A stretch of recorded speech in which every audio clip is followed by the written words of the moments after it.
has been planned by SciSec in collaboration or association with IIIT Dharwad. So in this today's session, like I'll be covering about this in the present session, industrial applications of security, network and OS security controls, hardware and software security controls, wherein I will discuss which are the different aspects one should take care when they're going for the industrial grade security.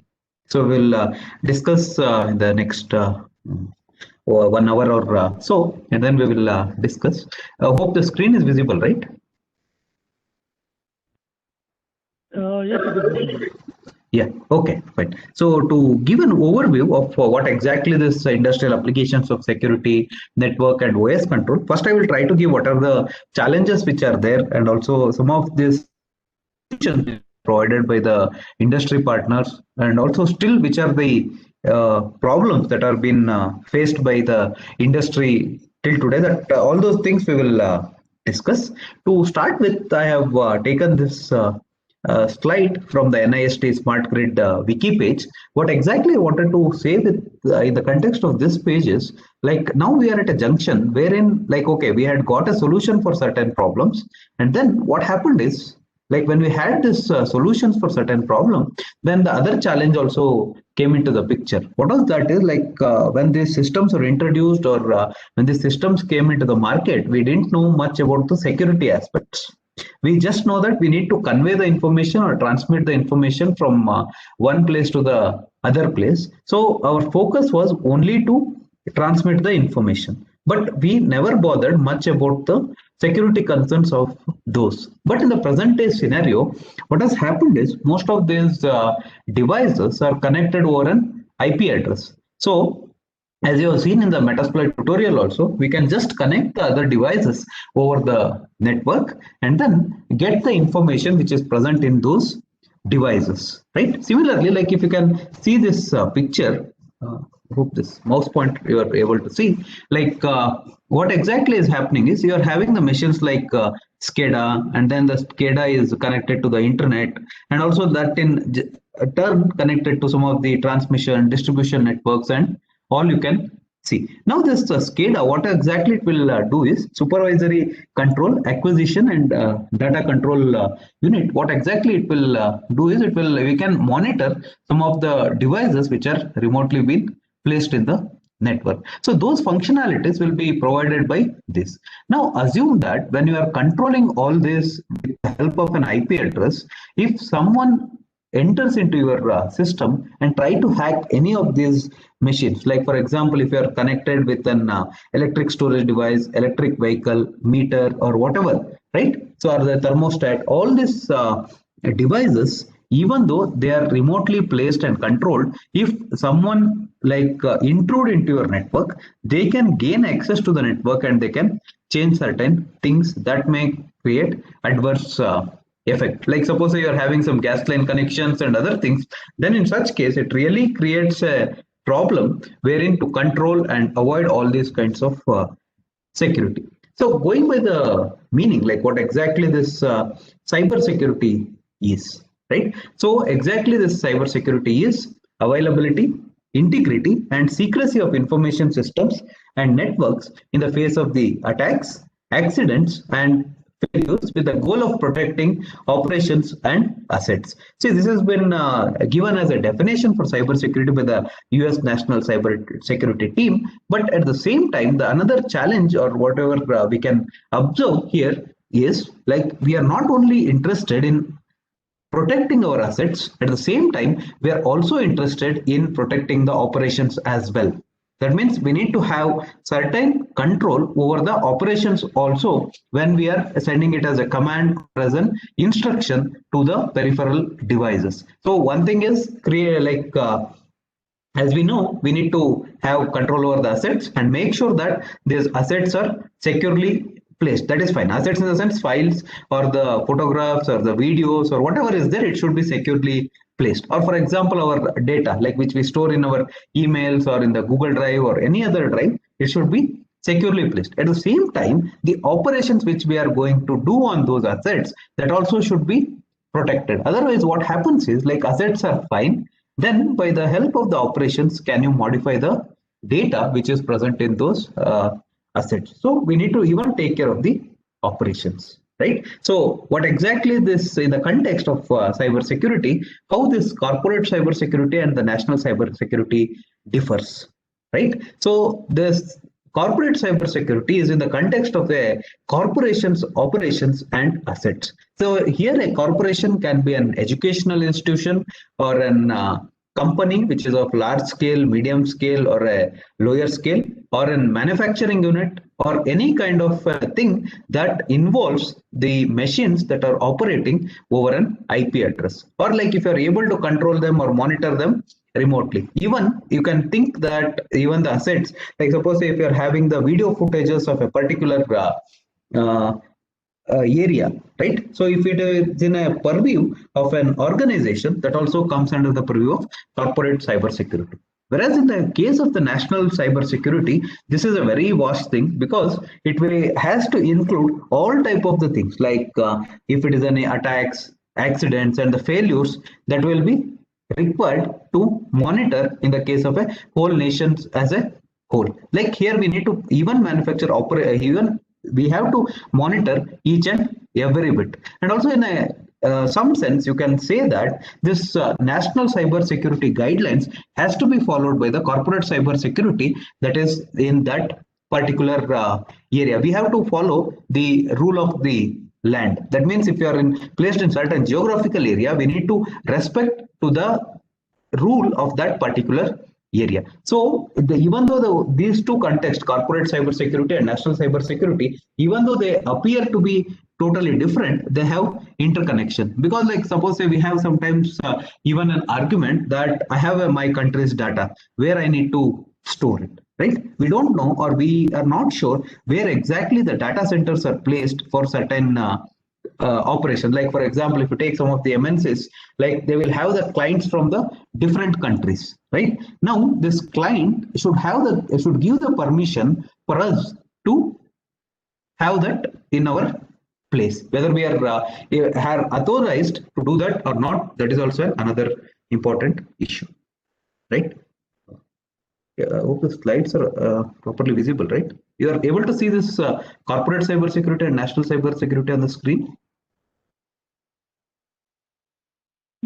Yes, Yeah, okay, fine. Like because I got a doubt because you're here it's giving a title something little different, so I got confused. Yeah, right. So that is the context of national cyber security and corporate cyber security. So if you are having a particular documents of a particular client in other continent, like is it legal or binding to go to the other thing, right? So that's the another issue.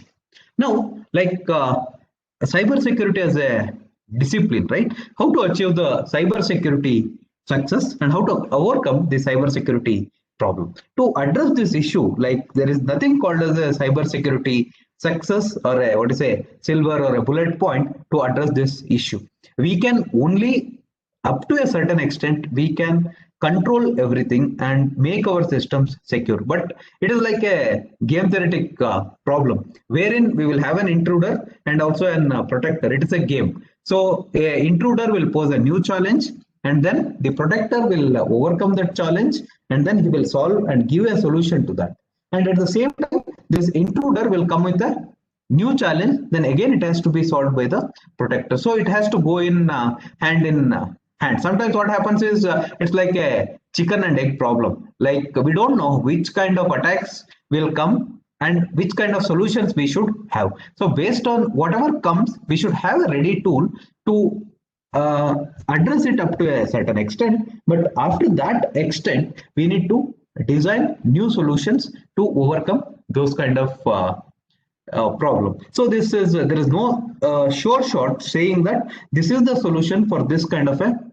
problem. Like we can up to a certain extent we can say okay, this kind of attacks can be solved by this way. For example, if you take the phishing attack, right, wherein the emails will come to you, like we can take a measure not to open those emails, but at the same time if you are having another application running in your laptop or something which is programmed to read those emails content, then we are at loss. Even though we tried our best, we could not do it. So all kind of problems will be there that we need to address, right? And also the four factors that play majorly into the cyber security equation are technology, and then the economics, social influences, and then the public policy. See, the technology is a term which plays a major role in this. Whatever we were used to think that these are the technologies that can save us from the attacks or whatever, they are getting outdated or obsolete at a faster pace, because new kind of attacks are coming, new kind of challenges are coming into the picture. As more and more devices are getting connected into the internet, we are going to face a lot of challenges. For example, if you take the IoT devices, right? Like in our instance, like we have Alexa or any other devices which are connected to the internet were not there few years back. Now those are the devices which are connected to the internet. We don't know whether they are spying on us or they are really doing the job which we are asking them to do, or like are they secretly doing any kind of a spying over us. So all kind of thing we need to understand in a technological perspective. Whereas in the economics perspective, we need to think whether going for a particular solution will give us any kind of a sure sort solution. At the same time, we are protecting the safeguard. We are protecting our stakeholders, and then we are protecting the policies of them. And also, we should make sure that we are not overburdening the present company in the name of this cyber security, right? So, like suppose say our turnover is just some dollars. Now, how much of this has to be spent for a cyber security? So that's $1 million question wherein we don't have a particular answer. But we should make sure that the stakeholders' privacy and other things are ensured in the context of the security principles like privacy, integrity, and all those things should be protected. So the next question is the social influences, that is also called as, for example, big brother fear. Like we have always a fear that we are monitored at multiple places, at the airport, at outside our space, and all those things we can have a kind of a fear. And we always go against that, saying that, okay, this is not required, it is affecting our privacy and all those things. But at the same time, we are not bothered much about going and saving our credit card information, debit card information in our phones, or even in the e-marketing sites or the shopping sites which we are using. But we are also exposing our information to them. So to give an example over here, over last few years, what happened is one of the particular app used to have the access to the contact saved in the Android phones. What happened is that app's database was hacked by a certain set of users. So as a retrospect, what happened is, like those hackers, they tried to analyze what is there in the contact. So some people used to save their credit card and their expiry date, CVV number, and all in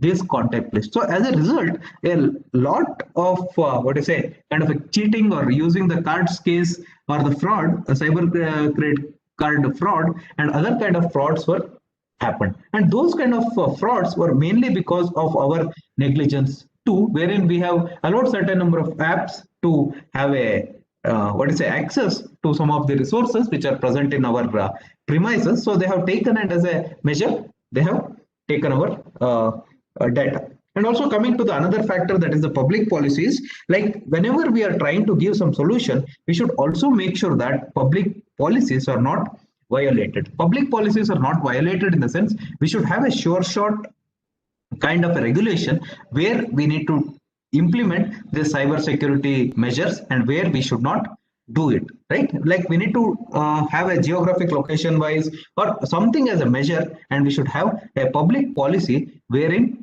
okay, this kind of a place I need a security, and this kind of a place I need not have a security. Even though that line is vanishing slowly and we are in a requirement of having a security at every place, but still this is of major concern. So whenever we are going to implement some new security concern, it is always advisable to go with what is the public policy on that, right?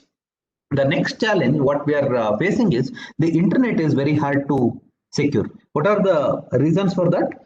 It is extremely complex. The internet network, if you take every device which is connected to the network is through a number, that is an IP address, IPv4 and IPv6 we are coming in, right? So the nature of the devices which are connected to the internet is growing also exponentially. That is on the one side. And the other side is like these kind of devices need not be always the active devices. They can be passive devices like RFID tags or any other devices which are connected to the internet or the white TV space we use for cable communication. They don't have the higher layer of the TCP/IP stack except the physical layer and the next layer. So in that case, even implementing these kind of security measures is also very difficult. We have minimal understanding of all these kind of things. Even for example, sensor devices which senses the temperature and all those things, on that we cannot implement cyber security on a full scale. So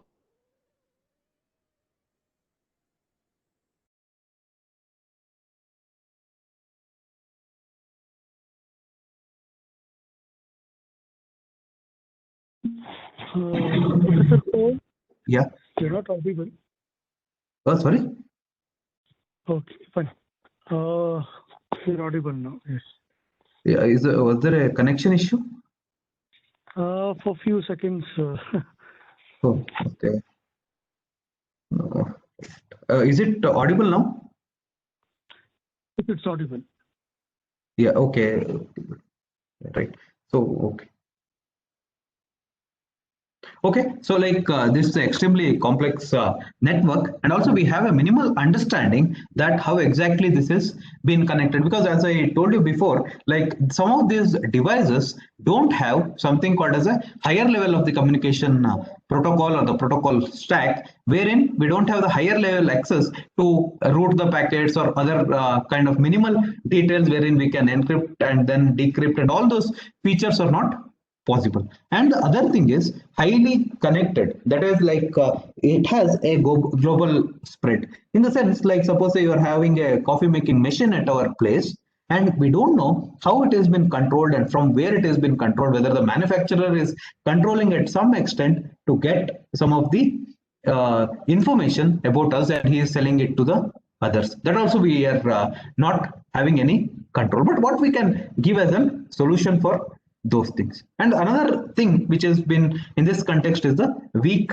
attribution. So we don't know who is doing what in the internet connection, right? Like we don't have any policy wherein we can understand specifically. If you want to know, then we need to specifically go and inspect the packets, or like we can specifically see what exactly the person is doing. But other than that, we don't have anything as a measure to understand what someone is doing, right? And also like how do we identify this legitimate users from the malicious users? Even both of them at some particular point they can pose as an intruder as well as a legitimate one. For example, I will give you an example. Like you are logging into your machine daily from one of the computers. Tomorrow you will log in from another computer, then this for your email, then your email may give an alert saying that you are a malicious one or trying to attack. So all these kind of things will come into picture. But how do we segregate them? So one of the best ways to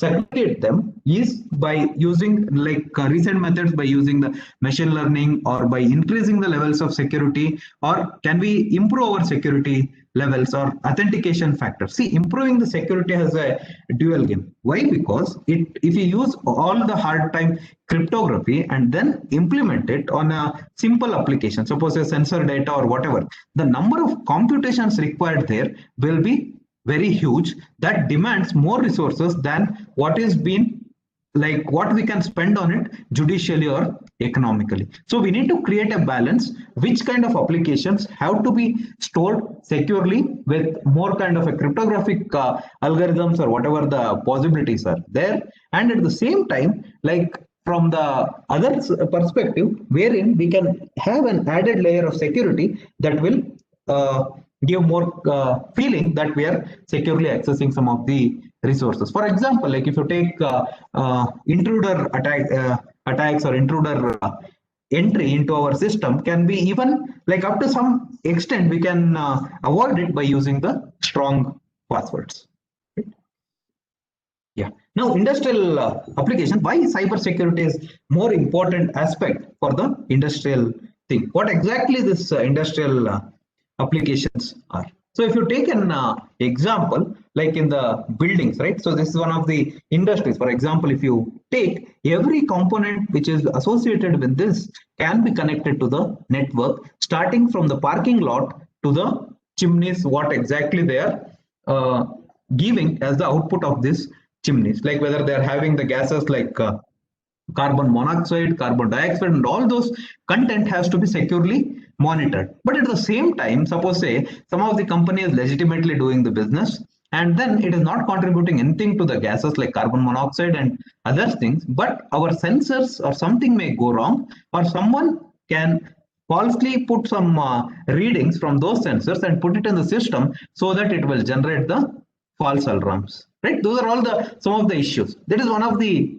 example. For example, like it will include lot of sensors in all the activities. For example, checking the salinity of the water, or even if you want to turn off some of the valves or turn off some of the lights, turn on some of the lights, right? And also water motors or pumps or whatnot, or manufacturing units, conveyor belts, and all those things. You can think at the industry perspective, like what exactly, it's like a huge domain wherein we need to secure all these things in the present situation, right? And also like it will like one of the examples, like which are the things that are involved in this are elevators, ventilators, right? Heating, lighting, electricity, water supply, video surveillance, alarm systems, fire extinguishing systems, and all those. And these are just a list of partial things. Like if you are having some of the things like video surveillance and all, like when to stop it or when to on it, that if anyone is controlling from the outside, then we may miss out some of the actual or important tasks which we are supposed to capture. So these are all the challenges at one side of the end devices. That is like elevators, ventilations, and all. That is fine. That is on the end device. And the same side, we have an other side of the problem wherein we require the servers, right? That will have these controllers, computers of engineers and dispatchers. They have to be securely placed at some place, and people don't have access to it. Because what the challenge is, like if they can capture the entire system, then anyone, the intruder, can play with the entire thing. So that's the another challenge. And also like these kind of things play a critical role when we are having this hospitals, shopping malls, prisons, and then the industrial production, public transport. All this involve one or the other kind of the sensors. For example, if you take the public transport, the buses will have the automatic doors, or the metros will have the doors. If some of the sensors or some of the things goes wrong, and if anyone from the outside can control them, then we can imagine what kind of a disaster it can have it. So one of the best ways to do it is really have a dedicated network only for this purpose. But if you have a dedicated network for only for this purpose, then is it economically viable? That is the another question we always need to think of when we are thinking of all these things, right? Or can we employ some of the services from the third party so that they can provide us a security up to certain extent as a security as a service, similar to platform as a service or a software as a service. Can someone provide security as a service so that all these devices can be controlled? This is one of the like things which we can think of for having this, right? So if you take this geographical distribution of the threats, we can see that our country, India and China and Russia, is at the higher place, and some of the places at the South America, they are at the high risk, because a lot of applications. See, there are two things to it. If you see the geographical distribution in the Greenland and some other countries, it is negligible. One of the things for that, maybe the reason is the population is very low, and the people who are using those services may also be low. But in a country like India, where the population is dense, then there are challenges that the people are using the softwares for the services very largely. So the challenges of even the threats is also high. For example, if you take the IRCTC website of our country, it is the world's largest running software piece. in like it is many people for many combinations use it for traveling from one place to other place. Imagine such kind of a software piece if it is having a bug, or if it is able to capture even 1% of the card's transactions which is happening over the IRCTC network. We can imagine what kind of a fraud it can lead to. So we need to make sure that such kind of things will not happen in the large network. So we can see the geographical distribution of the threats. We can see that even these kind of threats are more in our country. It's not only applicable only for this case. Even if you take many other things like industrial automation, industrial control systems, or the home automation systems, right? Everywhere the challenges of the attacks are more. So it doesn't mean that like our systems are vulnerable to this, but the attackers are more. See, every time it's like, as I told, it's a problem which is we should go hand in hand. So attacker will pose a problem and we need to address it somehow. So this is some of the example which has been taken from the Kaspersky.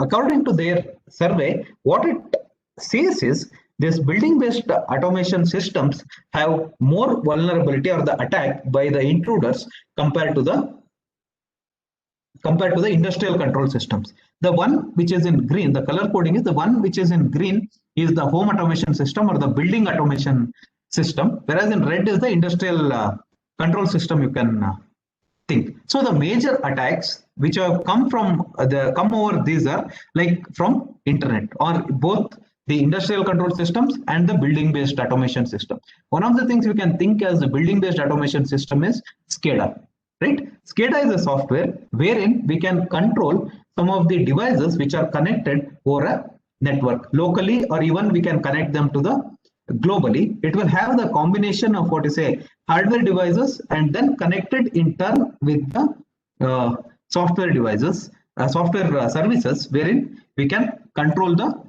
devices. So like SCADA, if you take which is full form is supervisory control and data acquisition, it's a control system architecture. It comprises of computers and then communication devices like router, access points and all. They will be controlled with the help of a GUI from one of the servers. Okay, and that will be done with peripheral devices like programmable logic controllers, PLCs, and all those things. That will, you can think of that as a network which is mainly to build to monitor the services in a particular building. For example, what is the water inflow to the building, what is the outflow, right? And also how to turn off certain essential lights, right? For example, smart lighting system, if you take in an smart colony, like if you're having, like at what percentage of the lights have to be lit in the night time? Like if the then population is movement is there, then you should have 90% of the lights on, and if it is not there, then 30% or whatever. That ratio has to be defined by the society or whatever who is the control position. But at the same time, like if these things are attacked, then what are the challenges?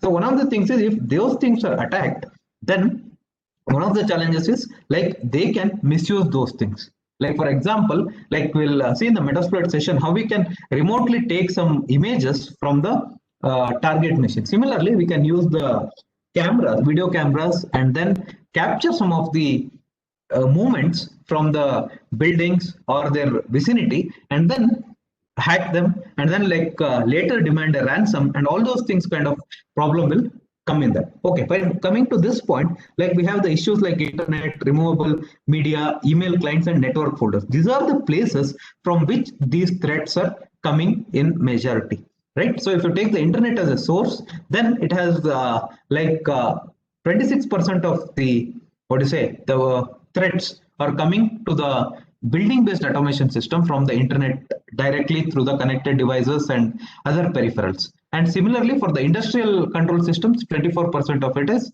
coming. And the other interesting thing is the removable media from which this home based automation systems are attacked. 10% of them are attacked. This removable media are, this majority is the pen drive and any other software like the sensor nodes, or like many devices which can smartly do certain things, right? For example, if you take any of the devices which is communicating with our house, like coffee machines, fridge, washing machine, or the air controlling devices, ACs, and all those things will come into the removable media thing, wherein we can have a particular media chip into that, and that can in turn control whatever the things associated to it. You can imagine a situation wherein you are not at home, and assume that you are having a smart home and all the application in the home is controlled remotely by an intruder. What kind of a panicness it will create, whether you are inside the home or outside the home. If you are inside the home and if suddenly the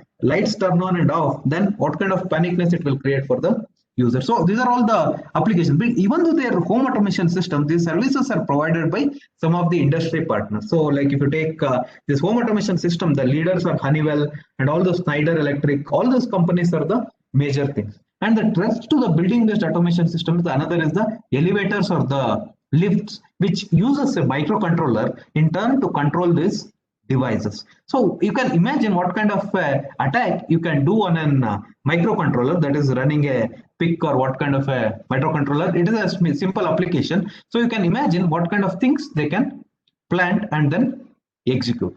Similarly, the other kind of threat which is coming from this is through the email clients and then the network folders, wherein like a lot of viruses can be sent, similar to the phishing attacks, wherein the links will be shared. If you click on those links, then you will be one of the victims of those things. For example, if you take the email clients, there is an awareness among the industry partners, so that like this has come down in the case of the industrial control system, whereas it is still high in the case of the building-based automation systems.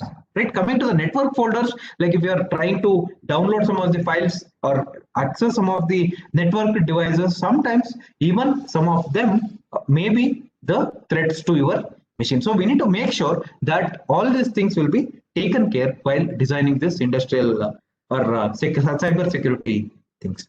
So if you take this example, like which is giving the type of malware detected in the building-based automation system, we can see that majority of them are posed by the spywares, and the next position is for the worms, and the next position for the phishing, and then the ransom. Ransom is like a kind of a demand. Now coming to the spyware, it is a kind of a malicious software that is installed on a machine without our knowledge, but it will steal our sensitive information and it will send it to the people remotely. So it is spying. Like you can think this spyware is a sort of a spying you without your knowledge by installing a piece of software in the devices which is there in your vicinity. Imagine like if some spyware is installed in your Android phone which may be vulnerable, then all your conversations can be secretly overheard by some people who are remotely there in the other places. And also like we may think that it is not listening to us, but the device can remotely listen to us and it can act against us also. Similarly, the worms, right? It's like a standalone malware program. Like what it will do is it will spread the maliciousness of it to the other devices that is connected in the internet. So like like if you create a worm in a network, it will spread to the other devices which is there in its vicinity that is connected to it, and finally it will make sure that the entire system has been collapsed.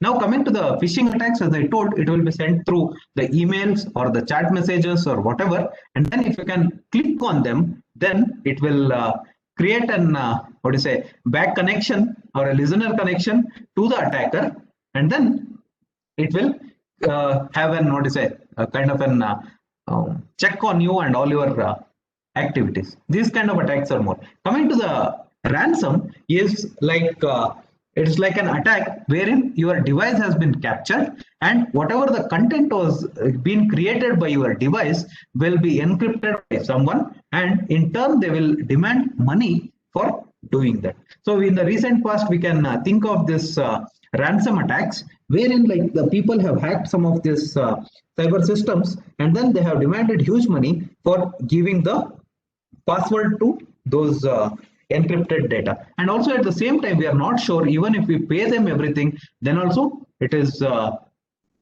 not guaranteed that they will give us the things, right? Now, what is the case of the industrial computer systems in which the malicious objects are detected in the different countries of the world? So even if you think, see about this, like the Greenland is in the safe zone, and also this part of the certain part of the Europe, but high level of threat is detected in our country and then in the neighboring countries. So this shows that on which the malicious, the high level of the malicious things were detected, or the malicious objects were detected, were in Vietnam, Algeria, and then Tunisia, whereas the most secure countries are Ireland, then Switzerland, Denmark, Hong Kong, UK, and Netherlands. But at the same time, we need to think of the other case as well, that these kind of these countries have less population, and also the less number of softwares may be running, or the software users may be less. But whereas in a country like ours, where the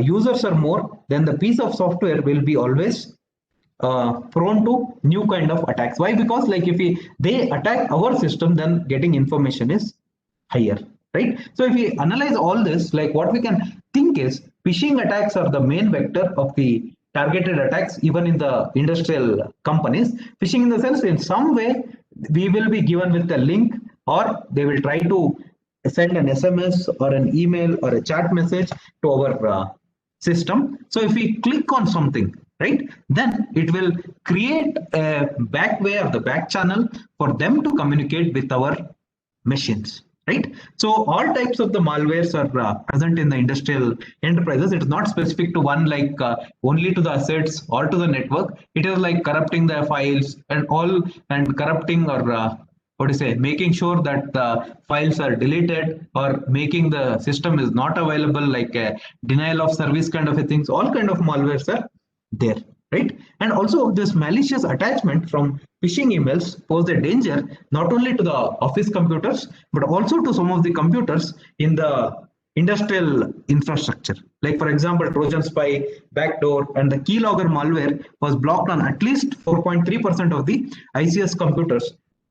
So the keylogger, what it will do is, it will understand the pattern in which we are logging into our machine. Like for example, if you can check our what I am typing over here, for example, the IP address, and then what is the username and security, then I can create my own, I can again access that website with these credentials, and then I can get whatever been there over there. Similarly, the Trojan spy, which has been also a commonly found thing in most of the cases, and then backdoor. So we will see how we can even try to overcome this, and then how we can provide security against this. Now coming to the security concerns of the cloud computing, in the recent past, cloud computing has gained a lot of what do you say, attention, only because it will give some sort of freedom for us from maintaining certain things like security and also the physical infrastructure, and we need not have to maintain the devices for a long time, right? So there are 8 threats that are to be addressed in the consent of the cloud computing, or about concerning about the cloud computing. One thing is, when we keep our data onto the cloud, right, then we don't know who is handling our data, because cloud in turn will have various third-party softwares running on it to make sure that it is providing the services to the users. Like services to the users in the sense, now you have kept your data onto the cloud. Now cloud in turn might have employed some other third-party softwares to make sure that the data is available to all the users at all the times, and making sure that the correct data is available to all these. Even though they are the principles of the cloud computing, they will additionally have some sort of the checks or the auditors, like to handle all these things. Now, but how do we trust those third parties, wherein they will only do the required task and nothing else? This is one of the challenges faced in the cloud computing. And the other thing is the cyber attacks. Cyber attacks is, even though it is similar to the industrial control systems, it is also same with the cloud computing also. Whereas if you make the system down in the industrial control system, they were the standalone systems. We were making sure that this is denying service only to the particular set of users. But if someone can attack a cloud, then, and if we launch a cyber attack, then we can ensure that the entire cloud services will be at stake, because we can make sure that all the services by that particular cloud is not available. So for launching such kind of attacks, really the intruder should have a strong network. It is not possible like in the case of a standalone machine, because standalone machine will come with a limited resource, and it can be computationally also it is not what to say competent, but the cloud machines will be computationally competent, and also a lot of services will be gathered to address against this denial of service attacks or the distributed denial of service attacks by using its rich hardware platforms, which is these clouds are employing somewhere remotely. And the biggest challenge is the insider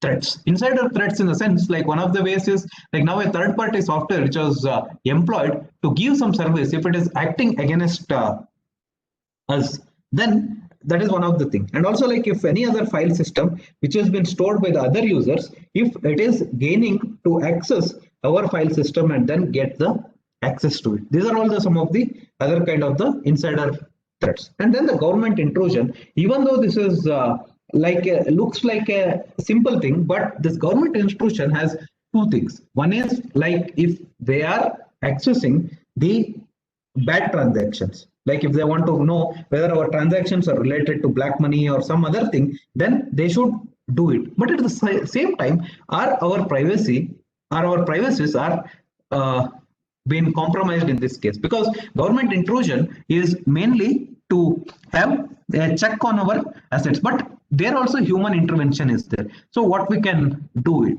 for that cases, one of the things is like you can have a homomorphic encryption techniques wherein we can provide or prove that everything or the assets is right, but at the same time we should also not reveal what exactly there in the content. So that also we can make sure by some techniques like zero knowledge proof or homomorphic encryption techniques, right? And other thing is the lack of standardization in the case of the cloud. Lack of standardization in the sense like what are the standard practices to be followed and who is having access to what kind of data. So it should have a certain level of access control which has been stringently followed. Then we can assume that okay, cloud computing to certain extent is safe. But if you see the recent papers by some of the authors, you can see that what kind of attacks these kind of data in the cloud can go through. Then we can have, there are various ways to protect it. One is like access based control or attribute based control. Like if a person is a manager in a company, he should have certain access controls, and then if he is an employee, he should have, so all based on the attributes they can have the access to the data. Now assume that the data itself is also encrypted, right? Then how we can provide the access permission? So there are various schemes that uses this elliptical cryptography, and then they have combined with the attributes. So they are called as ciphertext policy based attribute based encryption schemes, and also CPABE it is called as ciphertext policy attribute based encryption scheme, wherein like based on the attributes a person has, he can access the data by by decrypting the data which has been present over this server. This is also one of the ways which we can ensure. And also this cloud computing, we can say that it is under the constant risk. What kind of constant risk it is going through? So the constant risk which it will go through is like over a period of time, the kind of the attacks which the intruders launch will be of different type.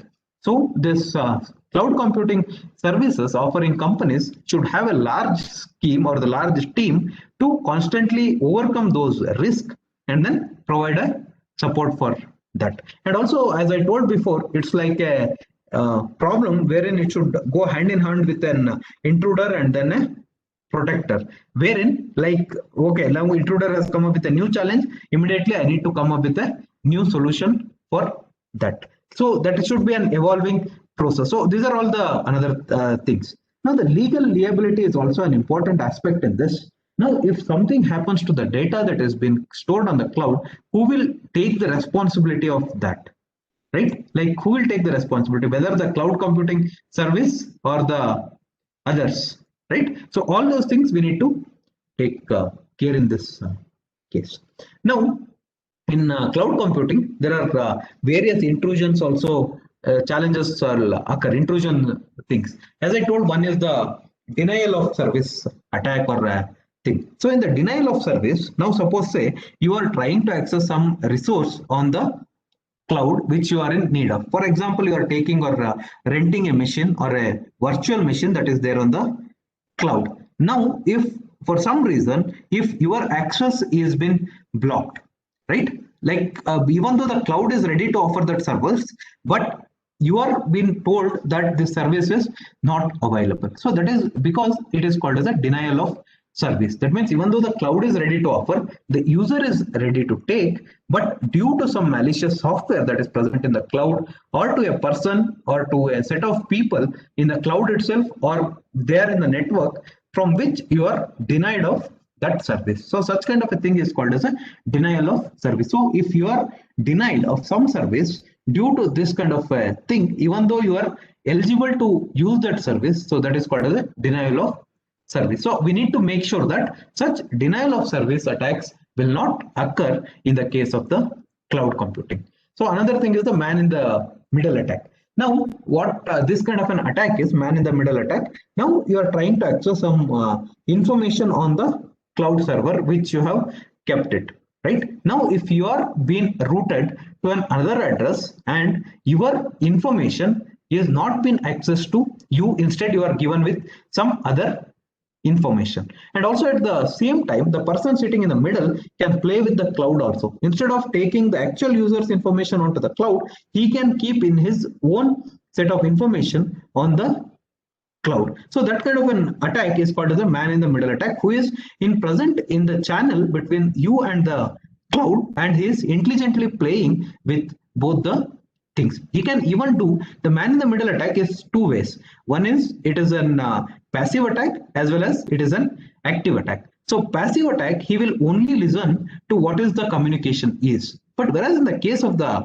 active attack, even instead of listening, he will even send his own data to the stakeholders involved in the communication. So we need to make sure that such man in the middle attack has to be taken care. One of the example, like you can have this internet banking and all those things, wherein you will log in thinking that it is a banking website, and then you will give your username and password. Instead, that username and password will be stored onto some middleware or a person who is stealing it, and then he will use it at a later stage to access to your bank accounts and get the information. So that kind of things will happen in the man in the middle attack. Next is the network sniffing. Network sniffing is another thing wherein, like the person who is in the network, he will gain the access to the network first, and he will try to see who are all connected to the network and try to modify the services or the privileges they have over a period of time. Even though this network sniffing has two parts, one is like at the first stage, he will try to gain to access to the network, and then he will try to change whatever the contents are there in the network, right? So, and also it will check which are the things it is connected to you, and it will make sure that he will send those data to the other things. This is also another threat. Next to the ports.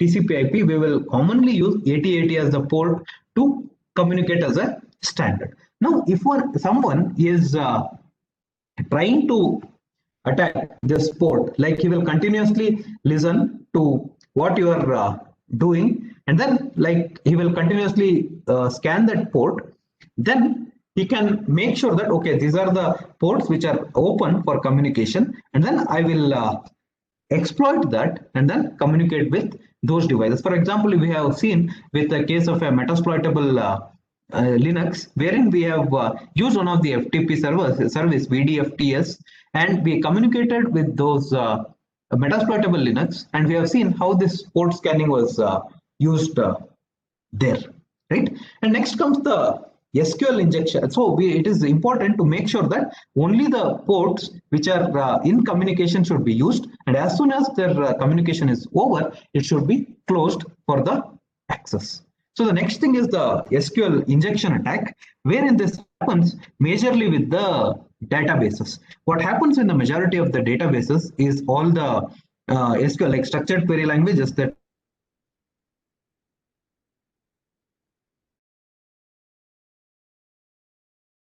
keep some data onto the cloud without the, or to the SQL or the database, without the knowledge of the owner itself. So he will inject some of the things into the database, so that when the legitimate user try to retrieve the data, he will be given with the wrong information. That is the one thing. And the second thing is, he will always try to make sure that some of the things are not available to the legitimate users. So in the injection attacks, he will mainly his motive will be to make sure that the SQL services, that is the database storage and retrieval, are not available to the legitimate users. That is the first thing. And the second thing is, even though they are not entitled to some of the services of the SQL, they will try to gain access. When we are writing some of the queries, we should take extreme care, like how do we intelligently design this relational schema so that it will only reveal the information which an user is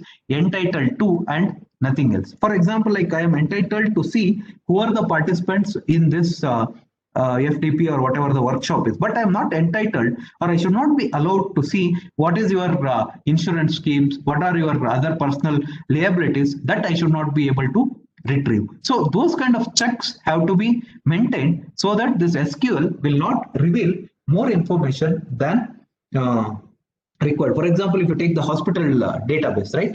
So in a hospital, like if a data is stored in a centralized place, the doctor should be able to see what kind of disease you are having or we are having, and then provide the medicine. The lower staff which are there in the hospital, like example nurses and others, should make sure that only the medicines prescribed by the doctors should be visible to them and nothing more than that. Similarly, at the insurance place, the insurance agent should be able to see how much you are insured for. And he should not be able to see what kind of disease you are having, what kind of financial background you are having, so that he should not go with a deviation of the services. And also at the same time, the doctor should not have an eye on how much income you are having, so that they will prescribe the new kind or advanced or what kind of medicines. Like advanced medicines are fine, but the costly medicines, just to make sure that they are making a profit. So all those kind of things should be avoided. And the next is the cross-site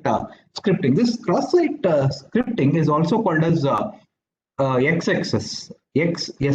So this XSS is other kind of an attack, wherein you will try to inject some of the cross queries into the system. So cross queries in the sense, even though you're not entitled to do that, you will send it to a vulnerability in most of the web application. You are trying to access some website, but instead of directing you to the particular address which you are looking for, you will be given with the wrong address, right? That is also called as cross-site scripting. So XSS attack, which we call as, and it will be done at the client side majorly. That means you are requesting some resource from the web, but at the same time you will be provided with the other resources, making you or blocking you for original or the legitimate resources. So this is one of the thing which is coming up in recently in internet due to a lot of usages. You can see sometimes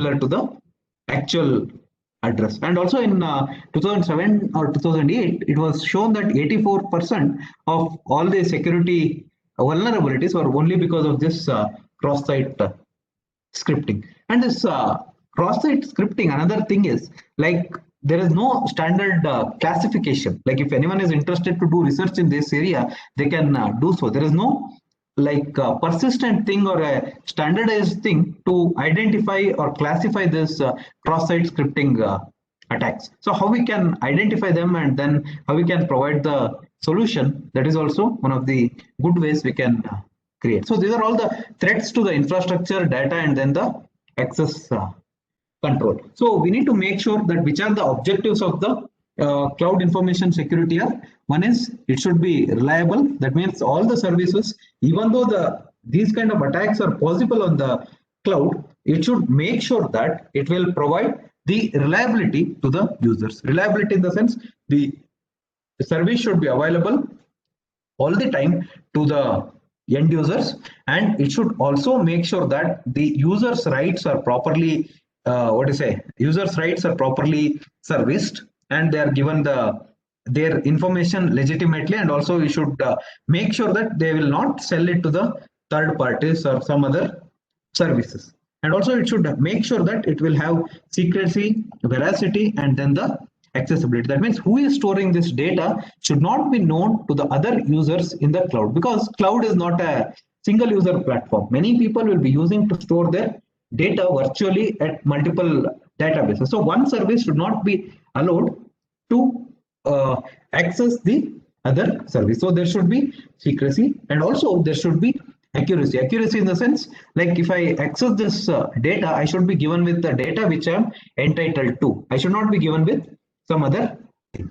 And also this accessibility is a thing which we can even think of an access control. What we are entitled to do, you should be able to give the access to that. And also it should safeguard this intellectual property rights. That means like if it is my intellectual property, it should not be given access to the others. Like some people, like suppose say, like for example, Coca-Cola's formula, right? Like people still believe that the Coca-Cola's formula is been patented and kept somewhere at some place which is not accessible to the others. So if something is kept something like that in the cloud platform, it should make sure that those things are not accessible to the others. And also it should provide to the extent possible encryption of the data, so that the users who have encrypted it can only able to decrypt it and get the message. So this encryption has a lot of other challenges as well. Lot of other challenges in the sense, if you keep the encrypted data onto the cloud, that is fine, but how do you decrypt and get it? So there are two challenges. One thing is you have to download the entire data and then decrypt at your local machine, or if you perform the decryption on the cloud itself, then there is no use of encryption, because the data is already in the plain form and it is available to the other users. So this is the challenge with this encrypting data over the cloud. Or we need to make sure that we will hire a third party who is reliable, and then he is providing this service. So this encryption, even though there are many techniques for doing that, there is no hardened standards for doing it. There are various challenges. Why? Because like suppose say you are doing the encryption over the cloud and you are keeping it, that's fine, but where are the keys for doing that? Whether that has to be there in the local machine or it has to be there in the cloud. If the keys are also available on the cloud, then there are challenges that the collusion attacks, that people can collude and get your data which is there in the thing. So such kind of things should not be possible in the case of the cloud. So and then the accessibility, as I told before, like whatever you are entitled to, you should be able to get at all the point of time. So some of the tools which are used in this providing this security, or one of the things is Qualys. So what Qualys will do, right? So Qualys is a tool which is mainly used to provide as a cloud-based solution that detects these vulnerabilities on all the network assets that are present in the network. Like for example, you are having a lot of servers, network devices such as routers, switches, firewalls, and also this IP-based machines such as printers or fax machines, and all that can be analyzed by using this tool, and it can access those devices and then get the information which is present in that. That means whether they are vulnerable or not. If they are vulnerable, then we should make sure that those things are being blocked to the intruder, so that intruders will not gain access to that. And also this Qualys has another thing. It is mainly to analyze the vulnerabilities that is present, right? And also this white hat security is also a similar thing that secures the application that runs on this businesses. Like it will also analyze and then give a report what exactly your things are there and what exactly they are supposed to do, and then it will provide that. So Okta is also an similar tool, but what it will do is it will provide the encryption to the consumer data, like by using some sort of keys, and then like when you submit, that encrypted data will be stored and then they can be used. But only challenge here is the Okta doesn't use any proprietary software for doing this kind of a thing, but it will do a open source thing which will be used to do that. So similarly, we have Proofpoint. So Proofpoint, what it will do is similar. It is also similar to the company which provides a cloud security, as I told. But the one of the challenges it addresses is it will also make sure that some of the networked resources are not been compromised by the third parties. And also this doc tracker is also another application. What exactly it will do is similar to its name suggests, it will try to track the document security. So if you are having some document, it will make sure that it is secure by one of the other means. So similar to the Zscaler, and Validative also provides the similar services. So what are the design principles we should take care when we are going to design this cloud computing kind of a thing? So one is this least privilege. So privilege should be given only to the concerned users and not to the others. So these privileges should be set in a order. That means the person who is trying to capture or trying to enter will have the minimal privilege or the least privilege, so that whatever he has entitled to will be only done. Like if he has stored some data onto the cloud, he will be only allowed to see what he has stored. So this can be done by the access control also. That means like it can provide least privilege to the users. And also we should clearly separate the duties, so that even if the people who collude with each other, then also they should not be able to get what is there in the content of those. And also like we should think at depth and what kind of attacks we should envision, and then we should provide we should provide a guarantee that okay, only this much has been entitled, like what we can envision as an attack in the future. So that also we should keep place, and then we need to test the application and then define a path, or in depth we need to design a security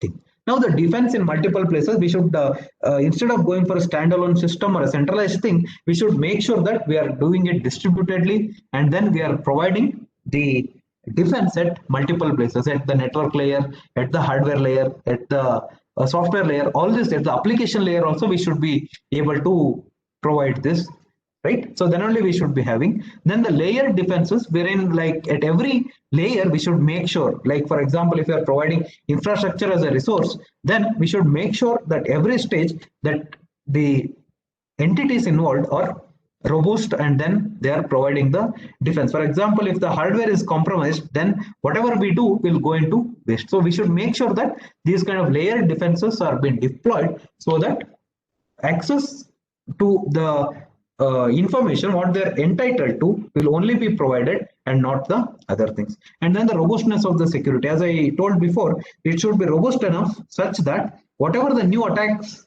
comes, they will be taken care by the system. And also this deploy this PKI or the KMI, right? So PKI is like public key infrastructure, wherein the users in the system will only have a set of keys to encode and encrypt and decrypt the message, so that if we are able to send a message, then you can encrypt it using a public key and then send it. The person who is legitimate will use his private key and use it. Like for example, if you take a public key crypto system, what it will do is suppose some data is there, I will use my public key and then I will encrypt it and keep it onto the cloud. So if someone is interested in getting that, he will use his private key and then he will decrypt it. It's the similar principle that has been used in the RSA principle. So next is the key management infrastructure, similar to that. How do we manage the keys which have been deployed, right? Like if the keys are also generated by the same server, then there are chances that the intruders will have access to the keys as well as to the data. Then there is no use even if we keep the encrypted data. So we should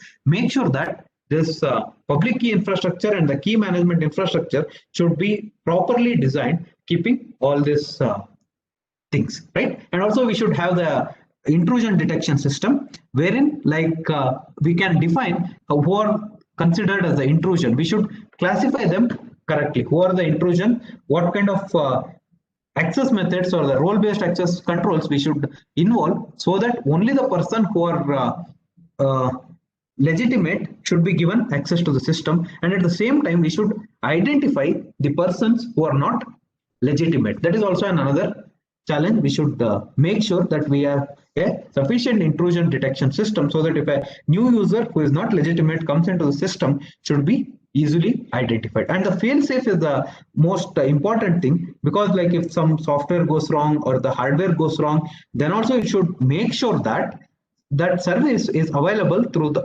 other services. So as an industry standard, like it's a practice to keep the data secure by placing it at 3 data centers. Like for example, if I have 1 GB of data, what they will do is the companies in turn will store that same data in 2 other places, increasing 2 other GBs, and then 3 GB of data is stored in different data centers. So one of the data center goes down, then they can route us to the other data centers and make sure that the data is always available to us. And also this economy of the mechanism. Okay, fine. Like we are defining some of these very good protocols, very good cryptographic protocols. All that is fine. But what is the economic part of that? Whether it is having any intellectual property rights, whether they have been taken care, or like we are paid a royalty. All those things we need to take care, so that the cost is also economical. Imagine a situation if we are entitled to use Amazon Web Services or the Microsoft Azure services for a huge cost, then nobody will turn into them. Still, they will look into the traditional software kind of a thing. So it is always important to keep in mind economy of these mechanisms, and then the complete mediation, in the sense like we need to make sure that whatever been there, right? So it will be taken care. Like it is not that only for some part we are taking care, and for the some part we are not taking care. So we should take care entire thing, right? Like whether they are whatever the kind of the users they are, their expectations are been met, right? And also this leveraging the benefits of the existing components, that we should also make sure. So these are also some of the design principles we should make sure while designing the cloud computing. And also this these kind of cloud computing, these kind of functionalities or properties to be fulfilled by the cloud services. They are like authentication, authorization, auditing, and then the accountability. Okay, like auditing and accountability is two important factors. Authentication and authorization will be taken care by the access control and the other key infrastructure management, or whatever the public key infrastructure managements. But auditing and accountability is also important, like whether the data stored on the cloud is auditable or not. That is the biggest question that even has answers in the multiple places. It's not that a single answer, but whatever the content is there, it should be auditable in such a way that the content of the file should not be revealed to the auditor, but at the same time he should be able to find that the data is in order, whatever is been stored over there. That will be possible by using homomorphic encryption scheme and zero knowledge proofs. Like if you are interested in just search on them, wherein we can provide auditing without revealing much information to the people who are auditing and finding out whether the system is right or wrong. And the accountability is also important, right? I am providing the anonymity of the data for the auditing, but again, like if I want to find out who is the owner of that data, that also should be provided. So that will be given by the accountability, right? And also to how do we ensure that all these things are secure? So for that, we should deploy various testing mechanisms at various levels, so that we can provide the services legitimately to the end user. So one of the tests which will be done is the stress test, to understand like what is the performance of this when multiple users are using this software, or like what is the capability of this piece of code, like when it has been used by multiple thing, right? So it will be done at multiple stages, so that like if anyone is using it, right? So if you are make sure that this software will do the job robustly as it is required to do, right? And also like stress testing is also important for some of the things like which are mission critical applications, like cyber physical systems is deployed at a seashore for seashore to find out some of the irregularities, but how is it doing that or not? So all these kind of mission critical things we can find out in the stress test, so with that we can try various different functionalities, and then we will try to get whether that has been performed or not. Load test, as we know, like what will be the load the present software can take, and the remaining things we can see like performance test, what exactly whether it is performing the same thing or not, and also the functionality test, like whatever the duties or the functions for which it has been built or been done or not, that is the thing. And the compatible testing, whether one component is compatible with the other or not, is also been taken care. And also like this functional test is also important for various aspects, because that has been specified multiple times by the clients. So whether these functional criteria specified by the clients are been taken care or not, even though they are all similar to the software testing, but in specific to the cloud they will be slightly deviating, right? Because here the important is the browser performance test, because like most of these services on the cloud will be accessed through a SSH protocol or through a web browser. So we should make sure that we will ensure this browser performance test, because like some people may be accessing these resources from their mobile phones and some may be doing it from the laptop. So we should make sure that this has been done properly. And also latency also we should think like having all this is fine, but at the same time we should make sure that the latency is also taken care while providing all these services, right? And also like if you are using the virtual machines, then what kind of checks we need to do apart from the cloud computing we have seen? Like if we are using the virtual machines, we should make sure that even we should deploy the antivirus has been up and running even on the virtual machines also. Like if you are using a Kali Linux or a Windows machine which is running as a VM, then also we should make sure that there is some antivirus software deployed on these machines that will take care of this kind of the malwares. And also we should select the strong passwords that are difficult to guess, that are difficult to compute, so that we will make sure that these VMs are not vulnerable. And then like we should keep on updating these patches. Like suppose the operating system will have continuously evolving piece of software, we should make sure that that has been efficiently maintained, right? And also like we should make sure that the sufficient replicas are been kept for the machines, so that if some of the machines crashes, then we can go into the other machines and provide the same services to the users. And then also we should make sure that the host access has been limited to particular thing and not for the everything, right?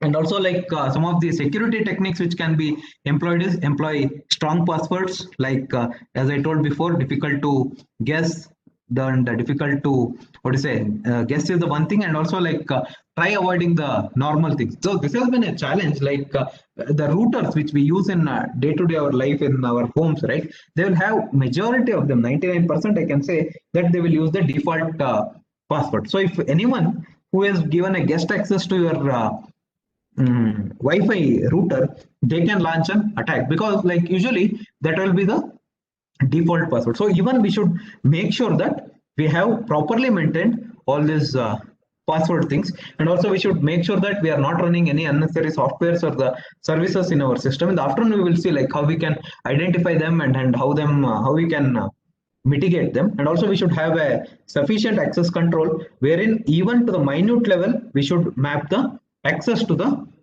users, right? And also this we should employ this firewall connections, and we should repeatedly update our patches, so that like any vulnerability is been addressed by our system, right? So to talk with the network intrusion, like how do we define this intrusion detection system? So some of these intrusion detection systems that are in practice are server-based intrusion detection system, wherein this accessibility to the server has been what do you say?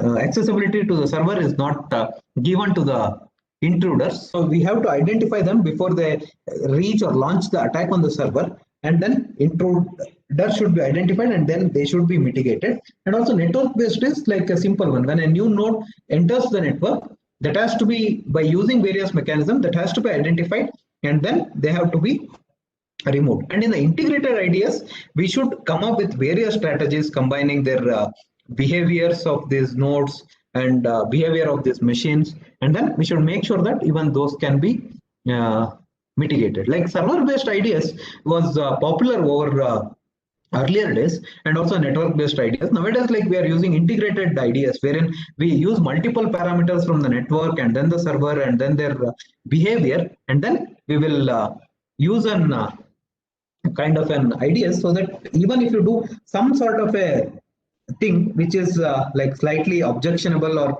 identifiable, then we can stop people from doing that. So cyber threat and what do you say, like detection and characterization, like today both the personal privacy and national security depend on protecting the cyberspace, which was not the concern earlier days. As I told in the beginning, earlier the concern was connecting everything to the network. Now the thing is we should identify them and then mitigate them. So first thing what we need to do is, first, if in our system, if any payloads are there, so we need to find out these malicious payloads, and then we have to find out what kind of malicious things they are able to do, and then we need to mitigate them. So the challenge is, like if you are having a network which is of this type, and if you find out any of the malicious piece of code on that, we should identify these unsolicited packets from that, and then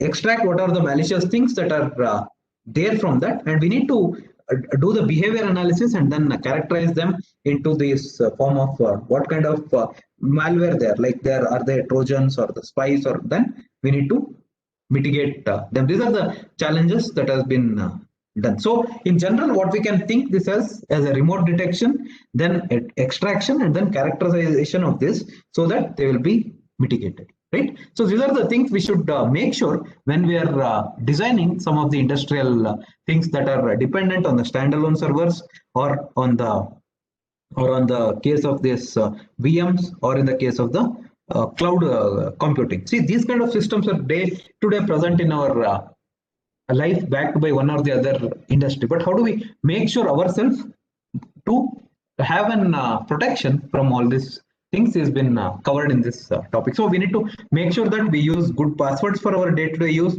We should make sure that we are using the reliable devices, and also make sure that our piece of code is standardized often, and also we follow all the standards which have been prescribed by the IEEE or ACM for having this communication channels or the ports or the devices. So we should make a transition from the legacy system to the present system, but make sure that we will have the balance of both, because we cannot completely transfer from the legacy system to the present system at a time, but we should be able to do it over a period of time, so that our resources are been safe. Okay, this is what the content I wanted to share with for this session. So if you are having any questions or something, like, we can take it up.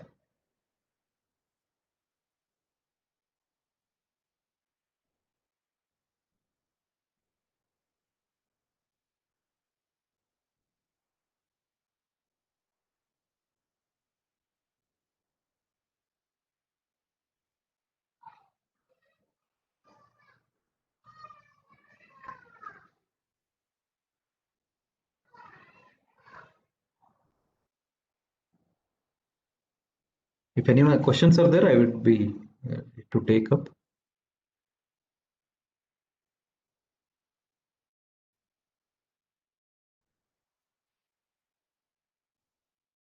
Yeah, I will. From the chat box, I can see a couple of questions. What is what is the best way to secure IoT devices and sensors in a smart city project? See, there is no hard and fast rule or a silver bullet that you have to hit in this way. What is required in that particular point, we need to do it. Like for example, if you are taking a sensor to monitor the highways for the vehicle traffic, right? So then we should make sure that if the vehicle is having any kind of a software or a unit, then that has to be maintained with the roadside unit. Do they make any communication? So those kind of things, depending on the application, we need to think. There is no silver bullet saying that okay, this is the way we need to do it. So one of the ways you can think is like you can use a bit level cryptography, that is making the data which is sensed by you and then make it encrypted and store it at some place so that the bits will not be changed. So we can have the light security kind of a thing you can think for that. Right. Sir, which is more popularly Which is the tool, sir? Them.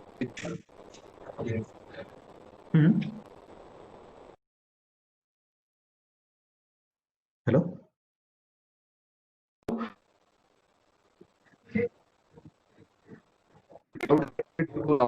Among which we have discussed. Is your question is like which is the popular tool in the cloud computing for security concern? Request if the question yes, is yes, posted yes. on WhatsApp, so it will be clear. Better if you post in WhatsApp. Sorry, on chat. If that is the case, then Qualys is one of the tool which is used for that, which is most popularly used even for the cloud platform applications, and also on the solutions. All these things can be monitored by that. Qualys is also one of the tools they are using. And also some of these services they provide freely that one can explore.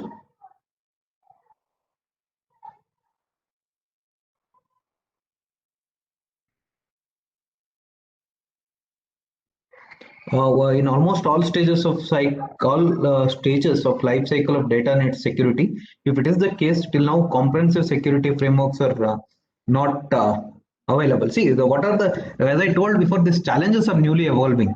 So we don't have what kind of challenge will evolve in the future. Up to certain extent, we can only find it, but not as a comprehensive thing.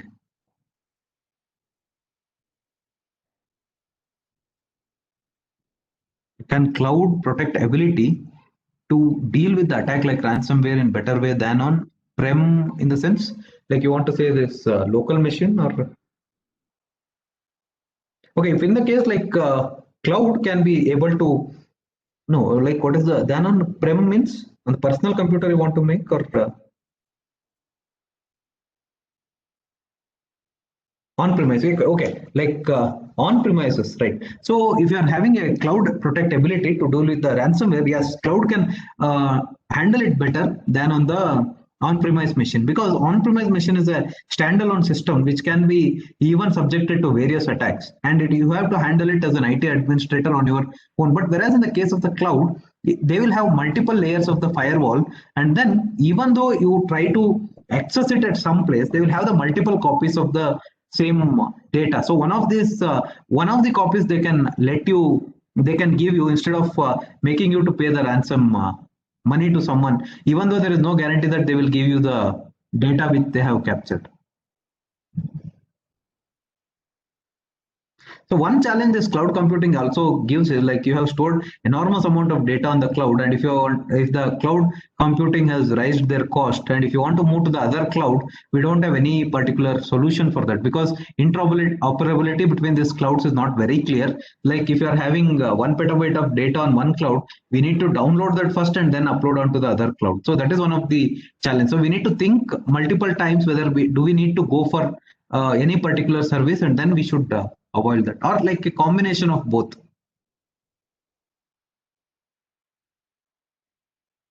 How can I avoid unwanted information being displayed when someone is using Google search? So it will depend on what you have searched like previously. So based on the cache memory, it will give, like, because it will store some cookies information related to that, whatever the advertisement matches, they will be showing you. So one thing what you can do is you can browse always the internet in the incognito mode in Google Chrome or in the privacy mode in Firefox, so that whatever the search you have made, that history will not be available to the cookies, and then the advertisements will not be displayed.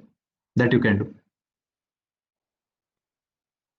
Or like ad blockers are nowadays very extensively used.